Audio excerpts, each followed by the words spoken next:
sepenuhnya nanti itu bagi masyarakat itu Indonesia itu mendapatkan pelayanan kesehatan sesuai dengan ketentuan yang ada. Kesimpulan keluarganya kan ini dipulangkan rumah sakit dinyatakan sehat. Tapi memang fakta itu masih kita temukan banyak yang seperti itu. Ya ini yang tidak boleh. Karena pelayanan kesehatan bagi masyarakat itu yang harus difahami bahwa tidak ada lagi batasan hari dalam memberikan pelayanan pada pasien di rumah sakit sebelum pasien itu dinyatakan sehat betul. Dan masyarakat harus berani mengatakan, mengkonfirmasi ketika yang bersangkutan itu, keluarga pasien atau pasiennya itu tidak mendapat pelayanan yang prima. Ya laporkan kepada kami di DPR, kami akan memanggil direktur rumah sakit untuk mempertanggungjawabkan pada kebijakan yang kita anggap, mereka anggap juga tidak sesuai dengan pelayanan kesehatan kepada pasien yang saat itu berada di rumah sakit.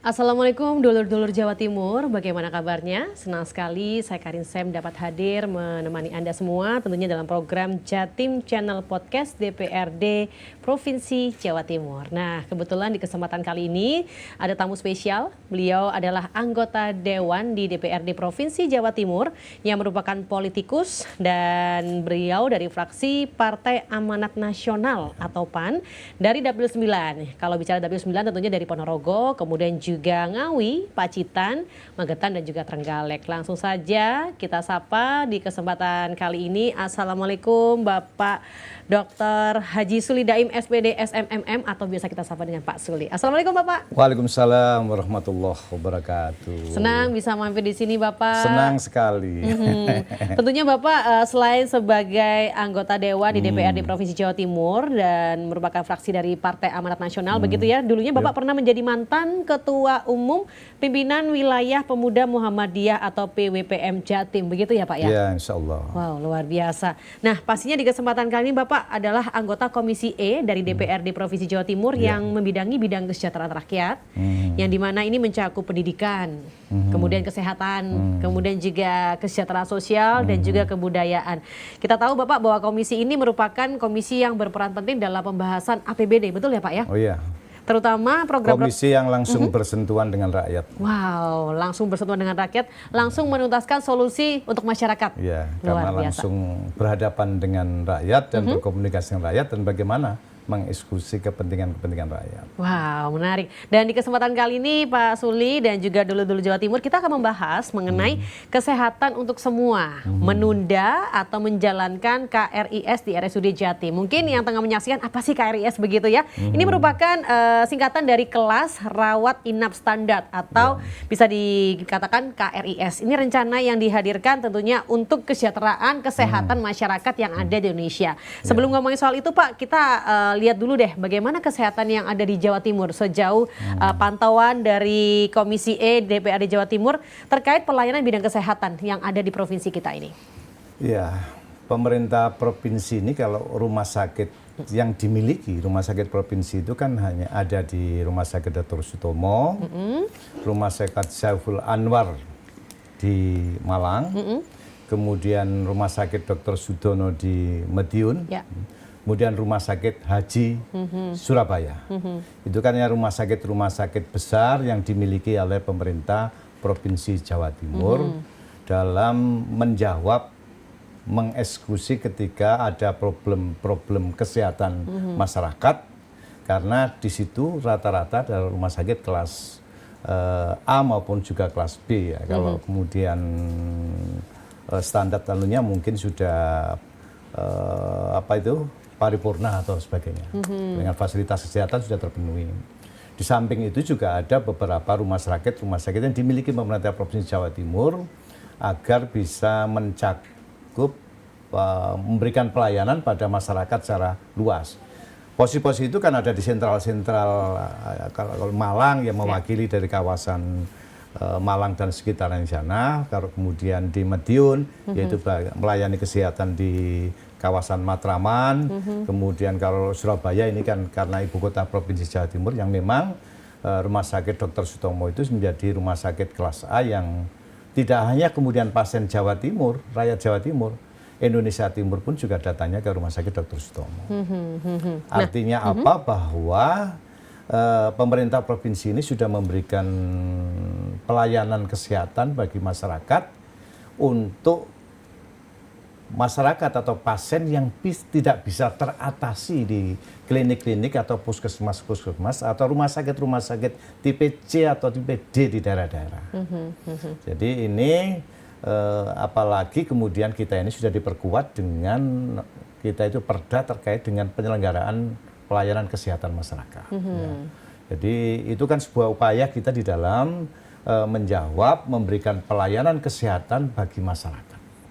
Harapan kita, harapan pemerintah provinsi ini, program ini bisa kemudian menyelesaikan persoalan-persoalan kesehatan yang ada di daerah yang tidak bisa tertangani di rumah sakit tipe C maupun tipe D.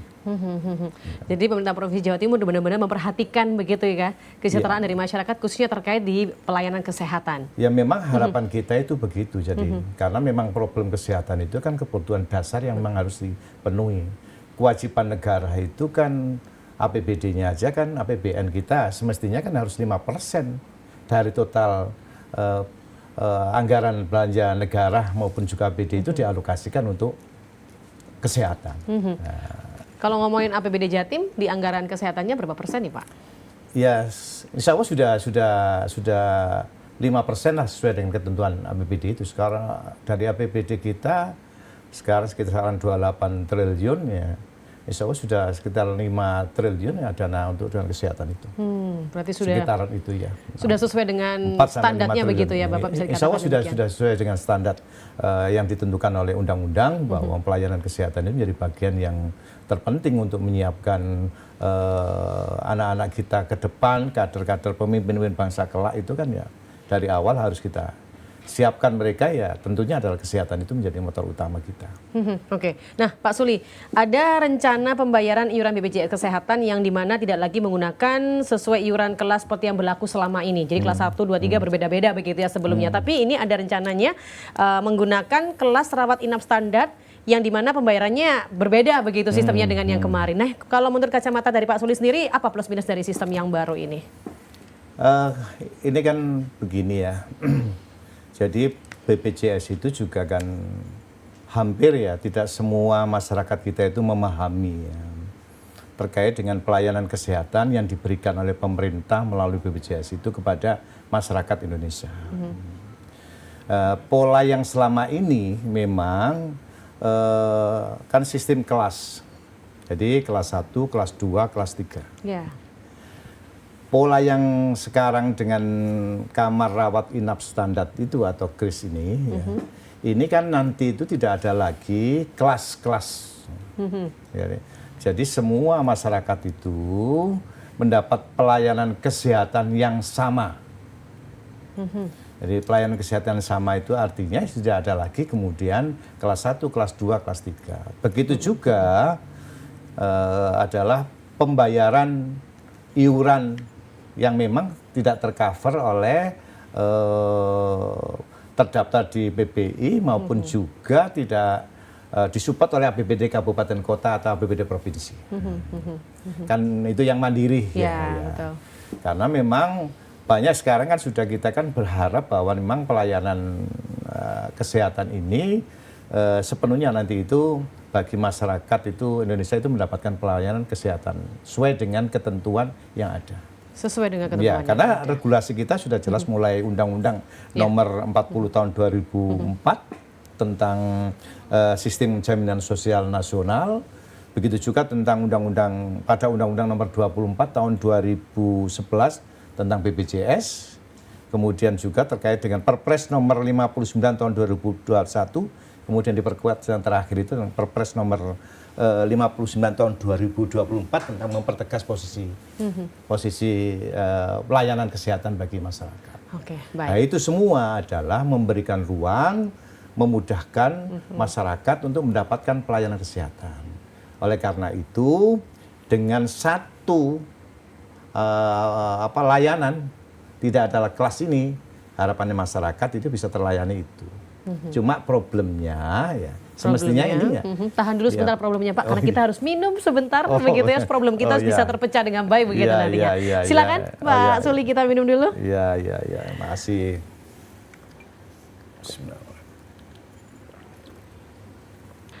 Pak Suli, tadi mohon maaf saya potong karena kita harus minum sejenak begitu ya, karena ini masalah BPJS Kesehatan atau KRIS begini, ini hal yang penting untuk kedepannya karena pasti semua masyarakat akan menggunakannya begitu ya, karena banyak sekali yang harus dipersiapkan. Nah tadi sempat kepotong membahas soal problemnya yang ada di lapangan seperti apa sih untuk pengimplementasinya dari KRIS nantinya begitu Pak Suli. Ya, karena sekarang ini kan saat ini program kamar rawat inap standar itu kan masih dilakukan secara bertahap. Ya. Namun karena banyaknya berbagai penyesuaiannya, program KRIS itu masih belum bisa merata. Ya. Karena apa, kan tidak semua rumah sakit mampu untuk secepatnya memenuhi standar yang ditentukan oleh pemerintah, dalam arti Menkes maupun peraturan Presiden nomor 59 itu, agar terpenuhi syarat menjadi kamar rawat inap standar. Karena sederhana saja memang harus dibentuk kamar maksimal ya, isinya 4 orang.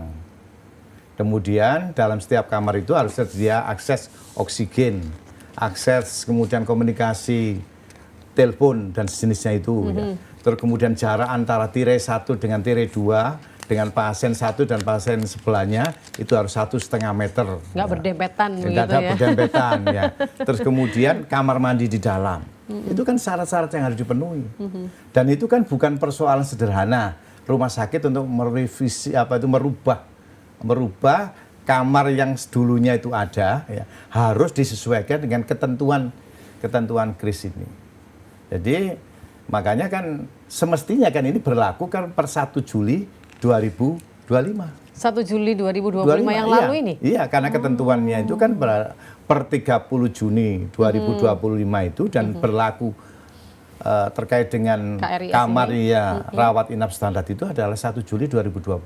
Tapi belum bisa dilaksanakan. Sekarang terlepas ini karena kondisi politik atau faktor-faktor yang lain, tapi yang menurut kami bahwa belum kesiapan semua rumah sakit itu menerapkan ini. Saya sudah tanya beberapa rumah sakit swasta, memang kan rumah sakit swasta yang sudah kategorinya itu sudah bintang 5 yang utama atau apa itu memang bisa terpenuhi rumah sakit berkelas itu. Tapi rumah sakit tipe C, tipe D untuk mereka bisa mendapatkan BPJS untuk memenuhi ketentuan kamar rawat inap standar itu, mereka berat sekali. Nah, sehingga kalau ini dipaksakan, maka yang akan terjadi penumpukan pasien di daerah. Terutama di Rumah Sakit Dr. Sutomo, yang memang rujukan terakhir akan di situ. Dan itu kan tidak mungkin juga memenuhi. Pasien Rumah Sakit Dr. Sutomo aja yang hampir tiap hari kan kisar 2.000 kamar itu yang ada di situ, sudah di situ. Belum lagi ditambah ketika kemudian daerah itu tidak bisa memenuhi itu, akhirnya terjadi penumpukan pasien di rumah sakit besar, dan itu menjadi kendala dari pemerintah dalam memberikan pelayanan kesehatan pada semua masyarakat itu. Nah, sedangkan kalau bicara soal standarnya sendiri itu seperti apa sih Pak harusnya? Yang tadi Bapak sampaikan tadi kan jaraknya begitu. Nah, sedangkan untuk pelayanan yang nanti akan diberikan oleh rumah sakit tuh akan setara dengan kelas yang mana kira-kira nanti? Ya, standarnya kelas itu kan ada 4 ya standar itu ya. Maksimal tadi itu ada 4 tempat tidur per kamar. Itu ada akses oksigennya, kemudian jarak antara pasien itu 1,5 meter, ada kamar mandi dalam, kemudian sirkulasi udara, AC-nya itu standar sekian 20 sampai 20 maksimal 26 derajat. Kemudian komponen bangunan memenuhi standar keamanan dan kenyamanan, itu kan harus dipenuhi. 4 ini harus dipenuhi. Kalau fasilitas 4 tidak dipenuhi, ya mereka tidak akan bisa menggunakan BPJS. Betul, rumah sakit itu ya Rumah bisa sakit itu menggunakan karena BPJS Kesehatan ya. dia tidak memenuhi kamar rawat inap standar yang sudah ditentukan oleh BPJS itu. Ini berarti nantinya juga kalau memang harus mengikuti standar dari kelas rawat inap standar ini, berarti rumah sakit swasta pun juga akan harus merombak juga ya? Semua rumah sakit yang bekerja sama dengan BPJS ya harus menggunakan itu. Karena itu adalah prasyarat yang harus dipenuhi oleh rumah sakit kalau dia ingin memberikan pelayanan kesehatan menggunakan BPJS. Karena faktanya ini sekarang kan wajib nanti semua masyarakat Indonesia harus menggunakan BPJS sebagai jaminan kesehatan yang dilakukan oleh pemerintah terhadap masyarakat Indonesia. Kalau menurut pantauan dari Pak Suli di Jawa Timur sudah ada berapa persen nih kesiapannya yang standar sesuai dengan KRIS itu? Saya belum mendapatkan data pasti ya dari Dinas Kesehatan Provinsi Jawa Timur. Baru minggu depan kita melakukan hearing terkait APBD 2026. Jadi kami belum mendapatkan laporan ya tentang kesiapan kris ini. Tetapi kemarin kita masih mensupport Rumah Sakit Dr. Sutomo untuk kemudian mempercepat pemenuhan syarat kamar rawat inap standar itu dengan memberikan alokasi APBD kalau tidak salah 25 miliar dana yang kita berikan pada Rumah Sakit Dr. Sutomo. Ya. Oke. Nah, Pak, kalau kita tahu juga dulur Jawa Timur nggak tahu ya, kalau kelas 1 ini kan banyak 150.000 per bulan nih untuk setiap orangnya. Kemudian kalau kelas 2 kan 100.000. Kemudian kalau kelas 3 kan 42.000 rupiah gitu ya per bulan per orangnya. Dengan subsidi dari pemerintah sebesar 7.000 rupiah. Nah, tentunya perlu diingat juga bahwa pemerintah ini memberikan subsidi untuk peserta kelas 3. Nah, dengan pembayaran dari sistem KRIS ini nanti ke depan bagaimana? Ya, sekarang kan belum kita dapatkan regulasi berapa besarnya pemerintah ini, BPJS ini memutuskan ketika kemudian menggunakan kamar rawat inap standar itu. Ya. Sampai sekarang itu belum. Angkanya berapa itu belum. Ya. Otomatis karena memang kalau ini sudah masyarakat miskin di masing-masing daerah agar memenuhi semua rakyat itu pelayanan kesehatan merata, ya tetap nanti itu dibiayai karena ini menjadi tanggung jawab negara untuk kemudian menopang pelayanan kesehatan masyarakat itu. Berapa besar ya pasti dipenuhi itu. Sampai saat ini memang semua itu sekarang kan sudah ditanggung oleh kabupaten kota yang memang di luar yang mandiri. Ya. Makanya masih banyak masyarakat miskin ya, masyarakat miskin. Dan itu pembiayaan kan semua sudah ditanggung oleh kabupaten kota yang mereka itu di luar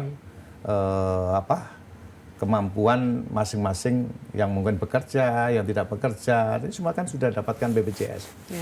Di samping juga pelayanan BPJS kesehatan, mereka juga kan tenaga kerja BPJS tenaga kerjaan, yang mereka juga di-cover dengan jaminan keselamatan kerjanya kan gitu. Jadi ini tidak mungkin kemudian tidak akan diteruskan karena ini adalah membuka akses bagi kemudahan dan pemerintah pasti ya harus terlibat, pemerintah harus membantu. Dalam hal ini APBD kabupaten kota itu kita juga sama APBD provinsi juga sudah mengalokasikan bagi masyarakat miskin yang memang kita topang untuk support untuk kemudian mereka itu tercover pelayanan BPJS itu bagi masyarakat miskin. Iya. Kalau bicara pemerintah Pak, untuk kondisi sekarang ini kan seperti kita ketahui, tanda kutip nih ya, pemerintah kelabakan karena banyak sekali tanggungan-tanggungan yang harus dibayar oleh pemerintah terkait dengan BPJS Kesehatan ini. Apakah juga nanti akan mensubsidi lagi untuk urusan KRIS ini? Kira-kira pandangan Bapak gimana nih? Ya memang ini tugas negara kan ya. Jadi kalau pemerintah itu merasa dalam tanda petik kesulitan ya kan mereka punya cara untuk mendapatkan itu ya. Percaya dengan, pemerintah berarti kita Pak ya? Ya sudah kita serahkan pada ini kan keputusan yang sudah diambil oleh pemerintah dan kewajiban pemerintah itu adalah melindungi seluruh warga negaranya untuk mendapatkan pelayanan kesehatan ini. Karena apapun ya problem yang kita dapatkan itu saya kira pemerintah kan punya cara untuk menyelesaikan itu. Jadi yang terpenting adalah ini tercover semua ya kesehatan bagi masyarakat itu, bagaimana pemerintah itu memberikan ruang mengalokasikan APBN maupun APBD-nya untuk memberikan pelayanan kesehatan bagi masyarakat. Kalau melihat kira-kira besarnya iuran yang masih belum tahu kira-kira bakal seberapa besarnya begitu Pak ya, apakah kebijakannya nantinya akan memberatkan atau meringankan para peserta BPJS Kesehatan Pak? Ya kita mengukur memberatkan itu ya kita karena punya standar yang baku kan ya. Kecenderungan manusia itu ya ketika urusan urunan itu pasti selalu mengatakan dia tidak punya kan. Tidak punya. Tapi kan tugas negara itu kan memang hadir di situ, terlepas itu data data BPS atau mungkin data yang dikeluarkan oleh desa terkait kondisi masyarakat itu kan ya.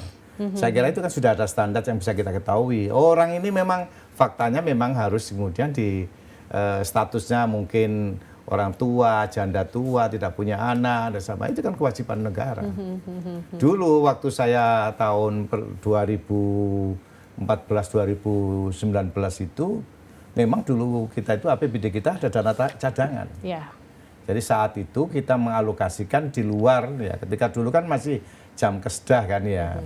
Itu kita mengalokasikan anggaran itu 40 miliar. 40 miliar. Untuk mengcover jika masyarakat miskin mungkin yang ketika itu ditemukan tidak punya KTP atau apa, tidak kemudian tercover asuransi dan sebagainya. Dulu kita mengalokasikan anggaran itu. Jadi pernah satu kejadian itu, kebetulan dapil saya, Ya. itu di Pacitan, Kecamatan Nawangan, desanya Tokawi, gitu. Itu ada anak TK. Anak TK itu, dia itu maunya dimandikan sama orang tuanya. Nah, air panas itu langsung dibak. Ya. Oke. Dibak ya. Anak ini nggak tahu kalau ini air belum dikasih air tambahan air dingin. Langsung masuk. Langsung masuk. Aduh. Jadi itu terbakar itu 75% itu badannya terbakar. Dia ke rumah sakit sana semua tidak bisa karena memang biayanya cukup besar sekitar 300-an jutaan. Dan rumah sakit di daerah Pacitan sama Madiun kala itu tidak bisa mengatasi itu. Kemudian menghadap saya kontak rumah sakit, Direktur Rumah Sakit Dr. Sutomo, koordinasi dengan Dinas Sosial, ya. Memang ada alokasi 40 miliar itu, akhirnya selama kurang lebih 3 bulan anak ini dilayani pengobatannya di Rumah Sakit Dr. Sutomo dan free seluruh pembiayaan itu. Dulu itu pemerintah saat tahun 2014-2019 ya. Ada dana cadangan di APBD kita teruntuk bagi keluarga masyarakat miskin ekstrim, orang yang tidak punya status jelas tapi mereka tinggal di Jawa Timur, maka mereka dapatkan akses pelayanan kesehatan ketika itu. Kalau sekarang kira-kira apakah saya belum masih menemukan ada? itu ya, saya belum menemukan ya karena mungkin saya juga belum mendapatkan informasi di gambaran kemarin di 2025 APBD 2025 saya belum menemukan itu. Oh, baik. Ya. Saya belum menemukan itu. Semoga ada ya Pak? Semoga ada. Semoga ada dana cadangan tersebut. Ya. Tapi kan ada memang dana yang memang untuk memberikan keluarga masyarakat miskin itu ya masuk di pelayanan kesehatan di BPJS itu. Nah Pak, saya penasaran ya. BPJS kita kan sudah berjalan bisa dikatakan lebih dari 5 atau mungkin 10 tahun begitu ya BPJS Kesehatan ini yang ada begitu kan. Nah 2004 mulainya Pak ya. Ya 2004. Nah, berarti lebih dari 10 tahun begitu. Nah, alasannya sistemnya ini berubah itu kenapa Pak? Apa mungkin karena banyak temuan di luar sana di lapangan seperti mungkin rumah sakit yang bilang kamarnya penuh padahal dia menggunakan pasien yang kelas 3 begitu. Oh, penuh kamarnya, dia upgrade dulu ke kelas 1 atau kelas 2 begitu. Apakah mungkin banyak hal begitu yang akhirnya menyebabkan rubah aja sistemnya supaya semuanya bisa menikmati pelayanan yang sama begitu. Ya, ceritanya itu begini, cerita BPJS itu ketika kita panggil di Komisi E, ya, beliaunya menyampaikan bahwa memang orang-orang yang mempunyai dalam tanda petik orang kaya, ya, itu kan ternyata banyak yang mengambil, mohon maaf ya, kelas itu bukan kelas 1 atau kelas 2 ya. Ambil kelas 3. Ya, mohon maaf itu laporan mereka, laporan BPJS itu banyak yang kemudian mengambil kelas 3 atau kelas 2. Ketika kemudian terjadi klaim, ya, ketika sakit masuk rumah sakit, justru mereka sebagian dari mereka itu kemudian mengupgrade. Ya, itu yang terjadi. Ya, mungkin itu solusi yang sekarang diambil itu. Dan kesan yang muncul juga bahwa ada pelayanan berbeda bagi masyarakat yang kemudian ngambil kelas 3. Ya, rakyat itu kan kemudian mengeluh ya, seolah-olah rumah sakit itu menganggap bahwa naik kelas 3 ini ya cukup pelayanan standar ya. Perhatian juga tidak segera melakukan penanganan secara cepat kan gitu anggapannya masyarakat kan. Ketika kan saya konfirmasi pada BPJS, dia membantah, oh tidak benar itu kan begitu kan ya. Belum lagi kemudian muncul kan, muncul terkait ya, pasien belum dinyatakan sehat betul, sudah dipulangkan karena sudah melebihi batas waktu 1 minggu. Ya. Itu pun juga kita konfirmasi kepada BPJS dan beberapa rumah sakit. BPJS mengatakan tidak boleh, pasien harus dirawat sampai sehat. Ya. Tetapi kita kemudian protes kepada rumah sakit jawabannya, karena dokter sudah menyatakan bahwa pasien ini sudah sehat. Ya. Saya menemukan beberapa kasus itu ketika ada pasien yang kena stroke. Ya. Ya. Memang stroke itu kan ukurannya itu kan memang butuh waktu kan. Ya. Ya. Butuh waktu penyembuhan. Ya. Memang saat itu memang dia sudah bisa jalan. Ya. Namun, ya, apakah kemudian kondisi kesehatan ini betul-betul sudah benar ya? Ya.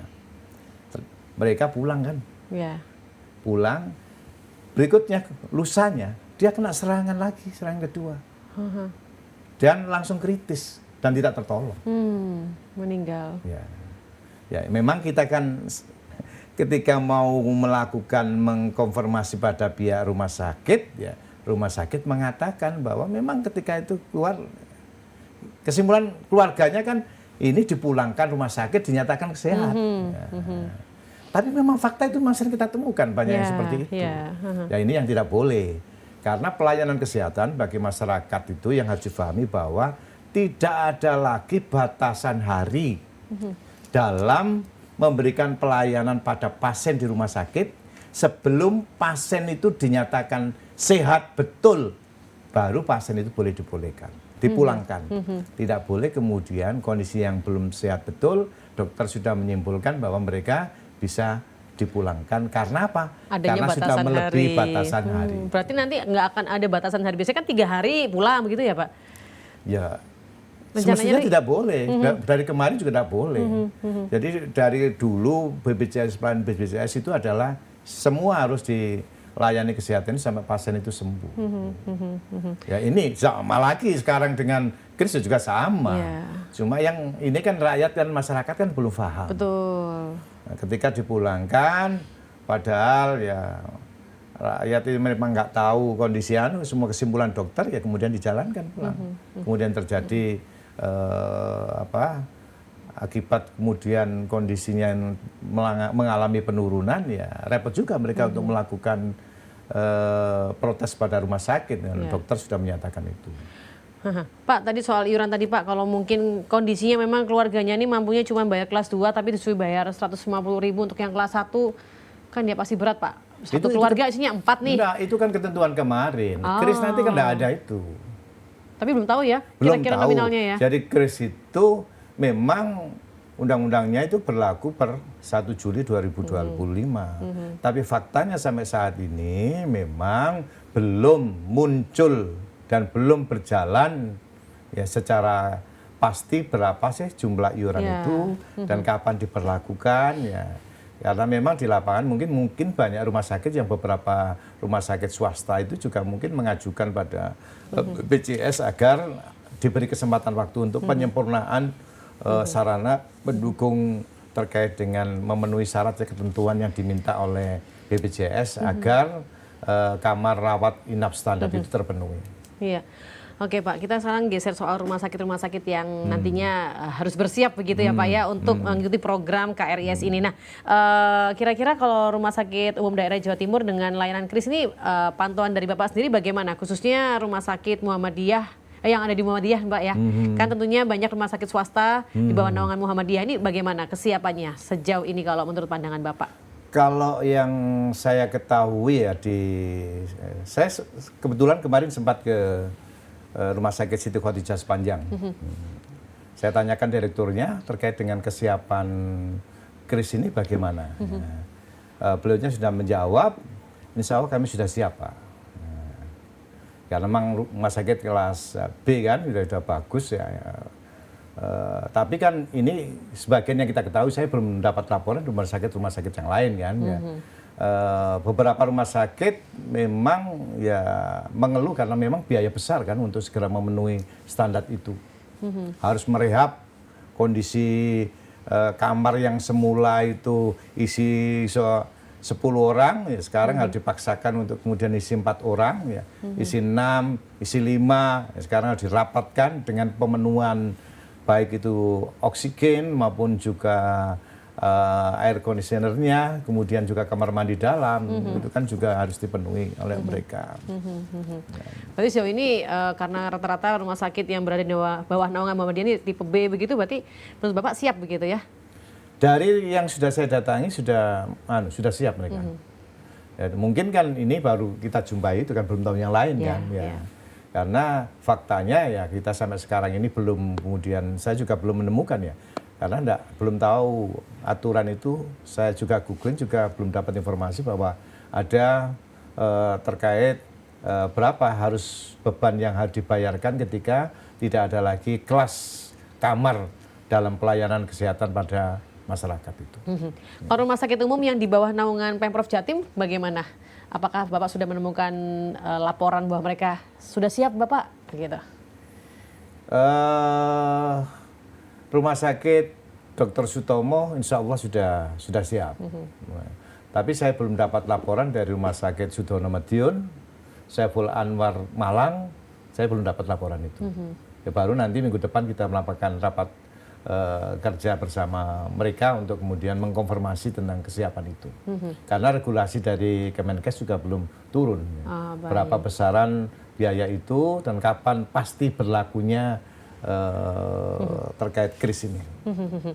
Kira-kira Pak, kebijakan ini apakah berpengaruh pada pelayanan yang ada di rumah sakit nantinya? Harapannya ya memang ada pelayanan yang lebih kan. Ya. Tadi itu kan masyarakat itu kan menganggap bahwa ketika ada kelas-kelas itu kan mereka tidak dilayani ya. Ketika kelas 3 seolah-olah tidak diperhatikan. Ya.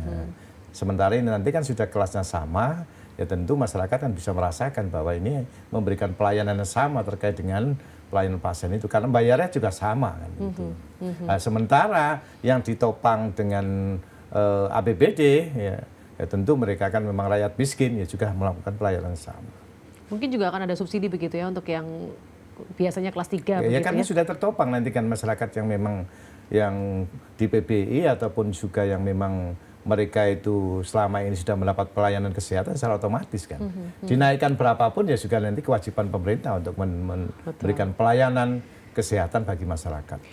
Pak Suli, ada kekhawatiran nih bahwa penerapan KRIS ini bisa mengurangi kapasitas ruang rawat inap yang ada di RSUD Jawa Timur. Apakah menurut Pak Suli kekhawatiran ini beralasan begitu, Pak? Ya pasti ya, karena saya melihat rumah sakit Dr. Sutomo lah sederhana aja. Ya. Coba ketika kita itu melihat pasien ya, ketika saya besuk pasien yang yang kelas 3 ya, itu mesti posisinya berhimpitan ya. Dan saya sudah menyatakan kasihan ini gimana nih? Berhimpitan, ruangnya juga kipas yang juga tidak memenuhi. Ini akhirnya kan sekarang kan harus dijadikan cuma satu ruang itu isi 4. Padahal jenengan kalau mungkin besok tetangga jenengan yang mungkin dirawat di kelas 3, itu kan berada gedung mana itu ya, gedung lama itu. Itu namanya pasien itu hanya kipas angin. Kipas angin terkemudian berhimpit-himpit untuk nunggu saja.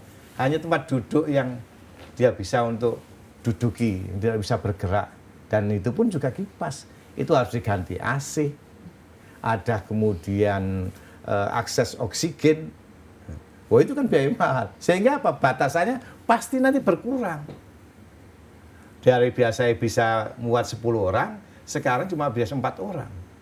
Berarti kan harus ada alternatif kamar-kamar tambahan. Ya pasti terjadi penumpukan. Ya ini kan tadi itu makanya kan butuh dana besar ya APBD untuk kemudian kemarin kita support ke APBD Provinsi Jawa Timur itu agar ini segera terpenuhi.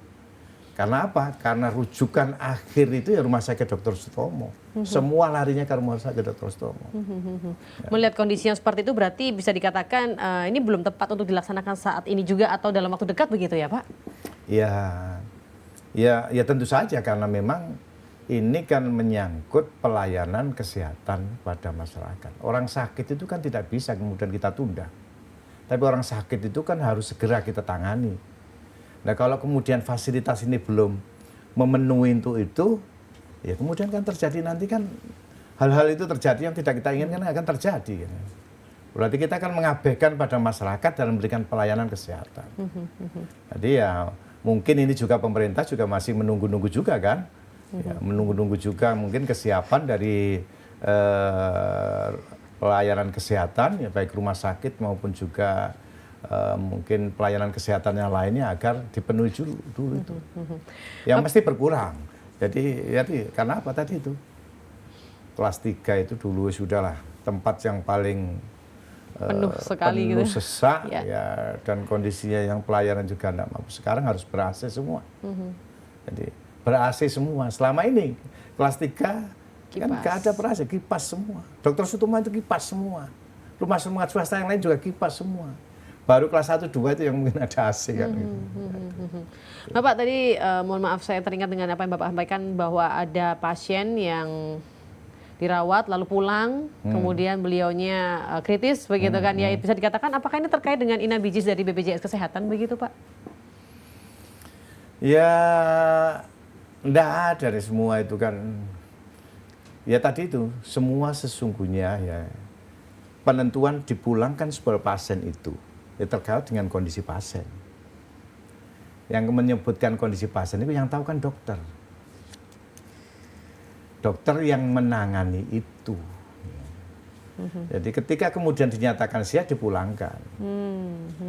Ya bisa juga mungkin ya ada beberapa faktor mungkin karena orang ini ya mohon maaf pendidikannya terbatas, masalah kita ketika kemudian di sana dia tidak tahu ketika dokter suruh pulang ya kemudian dia langsung pulang kan begitu. Mereka tidak mempunyai kemampuan untuk menanyakan, mendapatkan penjelasan utuh. Ditambah lagi kemudian dokternya kalau kemudian tidak mau tahu kan begitu. Karena ada dokter yang kemudian cuek ya ketika dianggap ini sudah pulang, sudah sehat ya. Nah, kan jarang juga kemudian keluarga pasien itu menanyakan gimana kondisi yang sesungguhnya, kenapa ini pulang, apa betul. Kan harus ada penjelasan secara umum. Kan tidak semua dokter pun juga, mohon maaf jika tidak memberikan penjelasan yang utuh terkait dengan ketika pasien itu dipulangkan. Seringkali kadang keluarga pasien udah ngeyel nih, masa sudah boleh pulang kayak kelihatannya masih belum fit benar begitu. Ada yang begitu, tapi tetap aja suruh pulang Pak. Itu gimana tuh kondisi-kondisi yang ada di lapangan seperti itu menurut pantauan Bapak? Ya tadi itu berarti kan ada oknum yang memang mereka tidak komit dengan regulasi yang ada untuk memberikan pelayanan kesehatan yang prima bagi semua masyarakat yang memang harus dilayani BPJS. Atau mungkin platformnya udah melebihi begitu Pak? Bisa jadi mungkin ya. Ada nggak sih platformnya begitu kalau untuk menangani pasien dari kelas-kelas? Kalau BPJS kan sudah ada batasan itu kan, ya. Jawabannya BPJS, ya. Jawabannya rumah sakit bahwa memang pasien ini sudah sehat, maka bisa dinyatakan pulang. Tapi kan tidak melihat bahwa sesungguhnya sehat itu bagaimana, yang harus dijelaskan kepada keluarga pasien. Jadi dokter harus kemudian memberikan ketika memulangkan pasien itu jangan menimbulkan interpretasi negatif dari keluarga pasien itu terhadap pelayanan kesehatan baik itu di rumah sakit. Sebagai warga apa yang harus dilakukan jika menemui hal-hal seperti itu di rumah sakit terkait dengan keluarga pasiennya itu sendiri? Ya kan tidak semua keluarga pasien itu mempunyai data yang lengkap ketika mendapatkan pelayanan kesehatan tidak sesuai dengan yang dia dapatkan. Sehingga kadang-kadang ketika ada problem gitu, mereka pun juga tidak bisa berbicara dengan data, tidak berbicara dengan fakta, karena memang keterbatasan pendidikan dan lain sebagainya. Tapi sekali lagi kalau ditemukan begitu itu, ya kita juga akan menegur rumah sakit. Jadi rumah sakit harus kita tegur memberikan pelayanan itu, bahwa mereka juga melakukan gampangannya ya mal pelayanan atau apa faktor memang yang mereka itu ceroboh di dalam memberikan pelayanan kesehatan kepada pasien. Atau mungkin karena ruang rawat inapnya mungkin ya Pak ya udah kosong, udah penuh, terbatas ruangnya, jadi harus digantikan dengan pasien baru yang akan masuk. Jadi ini ya, udah 3 hari ini harus pulang begitu. Ya bisa juga begitu, tapi kan selalu jawabannya itu kan tidak boleh. Tapi mereka kan punya ya, apakah kemudian akurasi data hasil lab yang dihasilkan itu kemudian dokter itu menyimpulkan bahwa yang bersangkutan sudah dinyatakan sehat. Khawatirnya masyarakat tuh nanti kalau penerapan KRIS ini bisa muncul hal-hal yang seperti terjadi di lapangan pada sebelum-sebelumnya begitu Pak? Ya semoga aja tidak lah, karena memang ini kan juga akan membangun kepercayaan masyarakat. Betul. Aku sudah bayar podo kok, pelayanan juga sama kan. Ya, gitu. betul. Jadi tidak ada kemudian kelas-kelas lagi bagi masyarakat untuk mendapatkan pelayanan kesehatan agar mereka juga teratasi kesehatan ketika sakit di rumah sakit. Menurut Pak Suli kira-kira apa nih Pak langkah konkret yang perlu dilakukan agar pelayanan BPJS Kesehatan ini yang menggunakan KRIS ini bisa adil, kemudian juga realistis dan juga bisa benar-benar menjamin kesehatan untuk semua tanpa mengorbankan yang namanya kualitas layanan untuk pasien.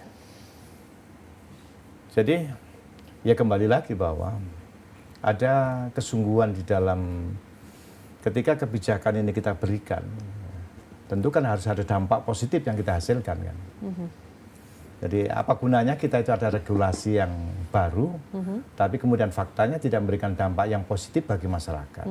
Masyarakat itu sederhana saja, layani dengan regulasi yang benar untuk memenuhi kebutuhan mereka untuk mendapatkan pelayanan kesehatan yang baik. Ya. Karena tidak semua masyarakat kita itu memahami itu, apalagi keluarga pasien itu tidak semua memahami regulasi. Keluarga pasien itu hanya tahunya bahwa dia ingin berobat di rumah sakit, kemudian dia sembuh, ya itu. Nah, makanya kan kemudian jangan sampai kemudian kita ini, pemerintah itu membuat regulasi yang sudah bagus, memberikan pelayanan sesuai dengan ketentuan itu, tapi kemudian pihak-pihak yang sudah bekerja sama dengan rumah sakit, dengan BPJS, tidak memberikan pelayanan sesuai dengan harapan masyarakat. Jadi ini yang harus kemudian kita perhatikan, dan ruang ini adalah ruang pelayanan. Karena masyarakat itu tahunya bahwa ke rumah sakit itu untuk sembuh, bukan ke rumah sakit itu tambah sakit dan kemudian terjadi hal-hal yang tidak diinginkan oleh mereka.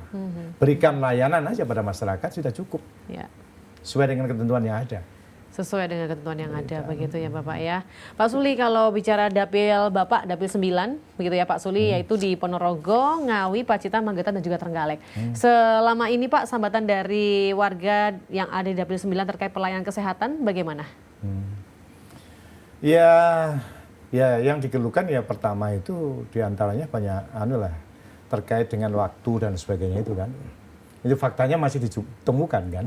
Jadi menganggap bahwa karena mereka yang mungkin keterbatasan pengetahuan kan, dokter tidak bisa menjelaskan secara utuh ya, dan mereka juga tidak memahami itu karena tidak dijelaskan secara utuh oleh dokter bersangkutan bahwa pelayanan ketika pasien di rumah sakit itu dibatasi hari, ada pokoknya 1 minggu ya harus dipulangkan kan, mereka masih terbangun gitu. Dan itu sudah saya jawab di beberapa kesempatan, saya di dapil sudah sampaikan, tidak benar itu. Jadi karena ketentuan perundang-undangan tidak boleh kemudian memberikan pelayanan kesehatan ketika pasien itu belum dinyatakan sehat betul. Tapi di benak masyarakat itu masih menyimpulkan bahwa terkait dengan kesehatan pengobatan di rumah sakit ya ada pembatasan. Tapi sampai saat ini ya kami juga sudah mengedukasi mereka, dan beberapa juga kasus sudah kami bisa lakukan. Ada kasus yang anak tadi, kemudian ada lagi juga keluarga miskin yang kemarin juga kita tangani dalam mendapatkan pelayanan kesehatan di Rumah Sakit Dr. Sutomo tahun 2018. Ada mungkin pesan atau himbauan kepada warga yang ada di Dapil Pak Suli, Dapil 9, terkait dengan kelas rawat inap standar ini yang akan dilaksanakan khususnya di Provinsi Jawa Timur ini? Jadi pelayanan kesehatan bagi masyarakat ini ketika kemudian nanti berlaku kamar rawat inap standar itu, KRIS itu, bahwa seluruh masyarakat itu akan mendapatkan pelayanan kesehatan yang sama. Jadi tidak lagi kemudian ada kelas 1, kelas 2, kelas 3. Tapi semua mendapat pelayanan kesehatan yang sama. Yang terpenting adalah bahwa pelayanan kesehatan ini diberikan sepenuhnya kepada pasien yang berobat di rumah sakit sampai sembuh. Sehingga semuanya tidak ada lagi klasifikasi pelayanan kesehatan, tapi pelayanan kesehatan ini semua diberikan kepada masyarakat agar masyarakat ini sehat ketika kemudian datang ke rumah sakit dan mendapat pelayanan kesehatan yang sama. Sehingga tidak lagi kemudian ada persepsi negatif terhadap pelayanan kesehatan di rumah sakit. Dan masyarakat harus berani mengatakan, mengkonfirmasi ketika yang bersangkutan itu, keluarga pasien atau pasiennya itu tidak mendapat pelayanan yang prima. Dan menanyakan juga ketika orang pasien itu dipulangkan. Padahal pasiennya itu menyatakan bahwa kondisinya belum memungkinkan untuk pulang. Loh, saya kok dipulangkan? Maka harus mengkonfirmasi kepada dokter yang merawat, minta penjelasan. Hasil labnya gimana? Kondisi sekarang ini masih terasa sakit kok dipulangkan. Harus berani mengatakan begitu.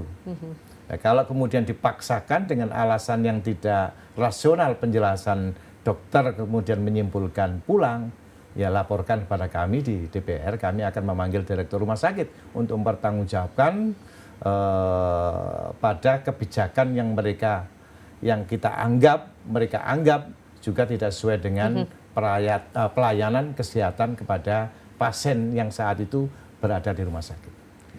Luar biasa. Terima kasih Bapak, menarik sekali perbincangan kita tentunya dengan tema kesehatan untuk semua menunda atau menjalankan KRIS di RSUD Jatim ini. Semoga jika nanti dijalankan tetap bisa memberikan pelayanan yang optimal khususnya bagi masyarakat Jawa Timur supaya kesehatan masyarakat terjamin dan terjaga. Begitu ya. Sekali lagi terima kasih Bapak Dr. Haji Suli Daim SPD SMMM yang sudah hadir di sini, anggota Komisi DPRD Jawa Timur. Sehat selalu Bapak. Terus kawal suara rakyat begitu ya dan bisa memberikan yang terbaik untuk masyarakat. Terima kasih Pak Suli, juga pemirsa terima kasih untuk kebersamaan Anda. Saya Karin Sem pamit. Wassalamualaikum warahmatullahi wabarakatuh. Wassalamualaikum warahmatullahi wabarakatuh. Moga Pak diminum lagi Pak. Oh iya.